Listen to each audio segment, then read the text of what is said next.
J'ai décidé de faire cette vidéo car honnêtement j'en ai marre de recevoir des questions stupides. Et oui, contrairement à ce qu'on t'a appris à l'école, des questions stupides existent. J'en ai aussi marre d'entendre des gens à la salle, non seulement des débutants, mais certains confirmés, raconter des conneries sur tout ce qui concerne l'alimentation. Je ne sais pas d'où il sort ces conneries, mais la dernière de la part d'une personne qui s'entraîne depuis au moins 10 ans, dire à un débutant qu'il faut qu'il mange un repas riche en protéines exactement 2 heures avant la séance. Car 2 heures, c'est ce qu'il faut pour que la protéine soit digérée et que pendant la séance, la protéine arrête le catabolisme musculaire. Si tu manges trop tôt, tu n'auras pas assez de protéines dans le corps et tu vas galérer. Si tu manges trop tard, ta séance va servir à rien. J'aurais bien aimé dire que j'exagère un peu, mais c'est vraiment ce qu'il a dit. Donc, dans cette vidéo, je vais t'expliquer les bases que tu dois connaître. Avec, tu devrais arriver à 95% de tes résultats. Après, bien sûr, il y aura 2-3 petites choses à modifier, à affiner et à connaître en plus pour dire que tu es un expert. Mais si déjà tout ce que je te dis dans cette vidéo, tu le maîtrises, tu seras en avance sur 99% des pratiquants de musculation. Alors, par où commencer? Déjà, à chaque fois que tu manges un aliment, cet aliment peut contenir de la protéine. Soit protéine animale, soit végétale. Mais dans tous les cas, c'est de la protéine. 1 gramme de protéine est égal à 4 calories. Et quand on dit qu'il faut que tu manges 100 grammes de protéines, par exemple, c'est un mélange de protéines animales et ou végétales. C'est faux quand on dit qu'il n'y a que la protéine animale qui compte. Non. Et quand tu manges de la protéine, ton corps prend cette protéine et la coupe en petits morceaux. Ces morceaux, on les appelle les acides aminés. Et c'est bien ça que ton corps utilise pour réparer et reconstruire tes muscles. Ça ne sert pas qu'à ça la protéine, mais c'est la base. Et quand la protéine est coupée en acides aminés, ton corps ne reconnaît plus si l'acide aminé était du poulet, de la viande rouge, de la whey, des œufs ou des lentilles. Plus c'est une longue chaîne d'acides aminés, plus il y a des acides aminés. Et plus il y a des acides aminés essentiels. D'où pourquoi on dit certaines sources de protéines sont de meilleure qualité. Mais au final, une protéine reste une protéine.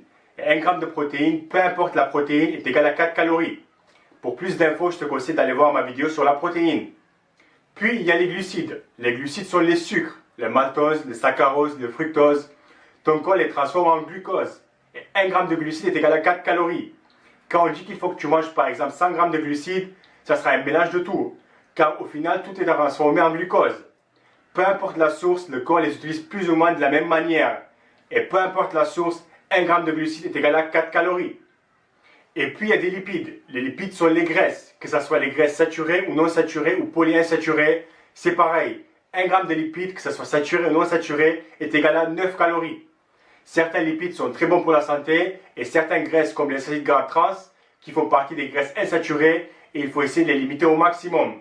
Mais dans aucun cas, il faut éviter les lipides car je ne veux pas des graisses dans mon corps. Non, ça ne marche pas comme ça. Le corps utilise chaque macronutriment pour un but spécifique. Et quand on te dit que tu n'as pas besoin des glucides, car le corps peut fabriquer du glucose à partir de la protéine, oui, tu peux survivre sans glucides, mais cela ne veut pas dire que tu vas fonctionner de la meilleure de tes capacités. Tu ne pourras pas être le meilleur athlète, être le plus fort, le plus rapide, sans consommer des glucides. Mais tu peux survivre, avoir des abdos et faire le bord à la plage sans problème. Mais c'est vrai que parmi les 3 macronutriments, s'il y en a un où tu peux manger très peu et fonctionner correctement et être en forme, ce sont les glucides. Donc maintenant, quand on parle d'alimentation, pour peu importe ton objectif, il faut se baser sur ça. Ce pyramide, c'est juste un exemple, mais il y en a d'autres qui ressemblent. Si tu regardes bien, le plus important en alimentation, c'est la quantité de ce que tu manges. S'il n'y a pas la quantité nécessaire, tu ne vas pas progresser. Pour construire du muscle et améliorer ses performances, il faut manger plus. Si tu ne manges pas plus que ce que ton corps a besoin, et ça peu importe ce que tu manges, peu importe les macro et micronutriments, peu importe le moment où tu manges et peu importe tes compléments, tu ne vas pas progresser. Et pareil pour la perte de graisse. Si tu ne manges pas moins que ce que ton corps brûle, peu importe ce que tu manges, quand tu manges tes compléments, tu ne vas pas perdre 1 gramme. Ça c'est très important et tout le monde doit le savoir. Si tu es dans le fitness et tu ne sais pas ça, tu devrais avoir honte. Je te parie ce que tu veux demain dans ta salle, pose la question, qu'est-ce qui est le plus important en alimentation? Et je te garantis que moins de 10% te diront les calories. Donc si tu sais déjà ça, tu es dans les 10%. Alors comment savoir le nombre de calories qu'il nous faut? C'est une bonne question. Il y a pas mal de formules en ligne qui donnent plus ou moins une idée. Ça ne sera jamais précis car il faut prendre beaucoup de facteurs en compte. Mais ce que je trouve sur ce site est très correct. Je te mettrai aussi les liens dans la description. Une fois que tu as trouvé le nombre de calories qu'il te faut pour maintenir ton poids, ce qu'il faut faire, c'est le mettre en pratique pour voir si ce que tu as trouvé est correct. Donc imaginons que tu as trouvé 3000 calories et tu peux faire ça avec moi en direct. Il faudra décider combien de grammes de protéines, lipides, glucides faut-il manger. Pas besoin de se prendre trop la tête avec.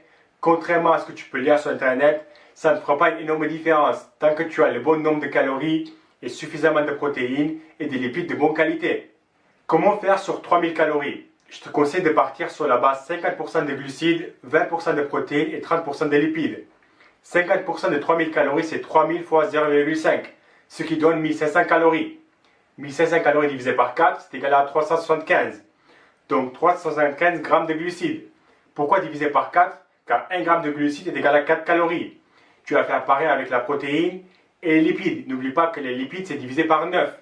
Donc pour la personne qui a besoin de 3000 calories, ça va faire 375 grammes de glucides, 150 grammes de protéines et 100 grammes de lipides. Ce n'est pas absolument 375, 150 et 100 grammes, mais c'est plus ou moins. Et crois-moi que ça ne fera pas une différence. Tant que tu as 10-20 grammes près. Le plus important, rappelle-toi que c'est le nombre de calories. Les macronutriments viennent en deuxième. À partir de là, je te conseille de vérifier ton poids régulièrement et voir si en mangeant 3000 calories par jour, ton poids reste stable. Si c'est le cas, nickel. Je sais la quantité qu'il faut que je mange pour que mon poids reste stable. Je mange 200-300 calories de plus, je consomme du muscle. Bien sûr, si je fais de la musculation à côté. Je mange plus de 300-400 calories, je vais faire construire du muscle et le reste va être stocké en graisse. Je mange 200-300 calories de moins, je vais perdre de la graisse et de l'eau. Je mange beaucoup moins, je vais perdre de la graisse, de l'eau et un peu de muscle. Et ça, c'est la deuxième chose à retenir. Si je mange un peu plus que mon maintien, à condition que je pratique la musculation et je mange assez de protéines, je vais construire du muscle. Si je mange encore plus, je vais construire du muscle et les calories en trop vont être stockées comme graisse. Et pour la perte de graisse, c'est l'inverse. Encore une fois, je te garantis, tu poses la question comment perdre la graisse dans ta salle et moins de 10% te diront il faut manger moins que ce que ton corps brûle. Donc si tu sais déjà ça, tu seras dans les 10%. Attention, tu n'as pas besoin de compter tes calories, mais ça aide énormément, surtout au début. Moi, depuis quelques mois, je n'ai pas compté un jour, mais je sais que je mange autour de 3000 calories par jour, car je prends maximum 1 kg par mois. Mais au début, quand tu commences, pour avoir une idée à quoi ressemble manger 3000 calories et ça donne quoi 120 grammes de protéines, ça sera une très très bonne idée de tout compter pour faire une idée. Pour suivre l'évolution de ton poids, je te conseille d'investir dans une bonne balance électronique qui mesure aussi ton taux de graisse. Même si ce n'est pas ce qui est le plus fiable, c'est ce qui est le plus facile et pratique à utiliser. Tu te rappelles, il y a quelques mois, j'ai dit que j'ai l'occasion de faire une vidéo sponsorisée et être payé pour faire de la pub? Eh bien, c'était pour une balance électronique. C'était cette balance. La même que Nassim qui a reçu et a fait une vidéo. Moi, ils n'ont pas accepté ma vidéo car j'ai dit que 180 € pour une balance, c'était un peu trop cher. Et qu'il y avait 2-3 trucs dedans qui servaient à rien. Bref, c'est une bonne balance qui marche très bien, mais ça ne vaut pas 180 €. Vous pouvez aller voir la vidéo de Nassim pour faire votre propre idée. Mais je vous dis que c'est une bonne balance et c'est bien celle que j'utilise depuis quelques mois. Si vous voulez acheter cette balance sérieusement, dites-moi dans les commentaires pour combien vous l'achèteriez. J'aurai peut-être quelque chose pour vous. Et quand tu utilises ta balance, pèse-toi au moins 3 fois par semaine et à chaque fois dans les mêmes conditions. Et regarde l'évolution de ton poids chaque semaine, 10 jours, et pas l'évolution de chaque jour. Voilà, à partir de là, si tu maîtrises le concept des calories, et puis un peu la répartition des macronutriments, tu fais pas le quoi avec le choix des aliments, c'est-à-dire que tu manges équilibré, des aliments denses en micronutriments avec un peu de fruits et légumes, pour être sûr d'avoir aussi tous les vitamines et minéraux nécessaires, eh bien, tu peux dire que tu sais plus que la plupart des personnes en nutrition. Et si tu veux passer encore un cap, ça sera bien de maîtriser le fonctionnement de l'insuline.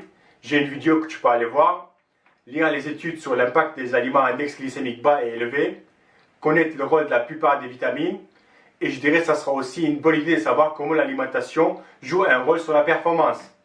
Avec tout ça, je te garantis que tu seras même mieux que certains diététiciens avec qui j'ai eu l'occasion de discuter. Avant de terminer la vidéo, je vais répondre aux questions que vous avez posées sur ma page Facebook.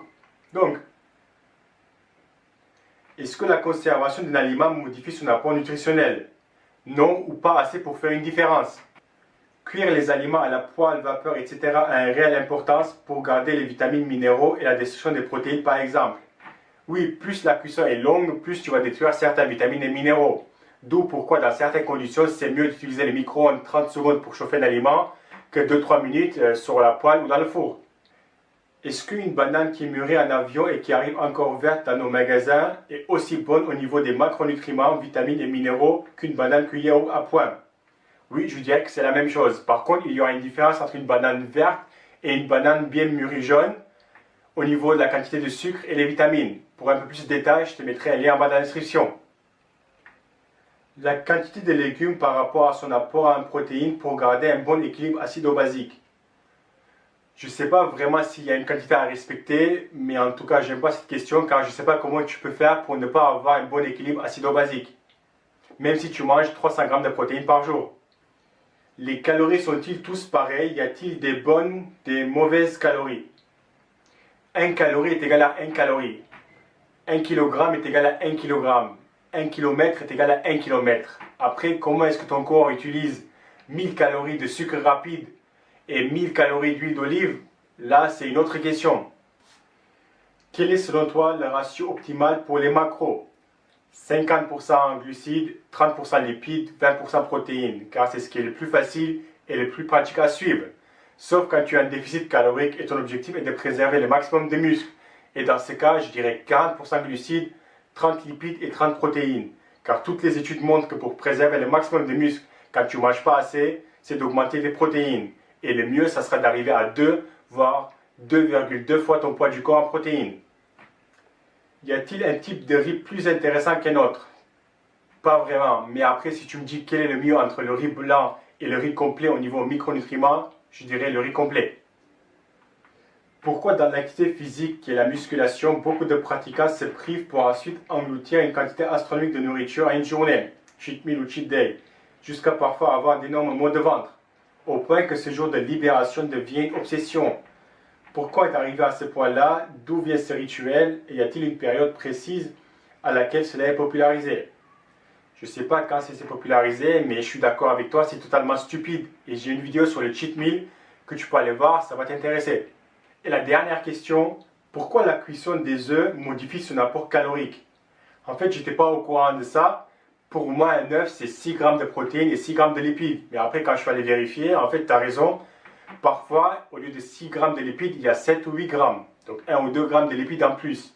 Je ne sais pas exactement pourquoi ils font ça, mais je dirais que dans la poêle, ils considèrent que peut-être tu ajoutes 1 ou 2 grammes d'huile ou du beurre. Après, s'il y a quelqu'un qui s'y connaît un peu plus, tiens-nous au courant dans les commentaires. Voilà, merci et à la prochaine vidéo.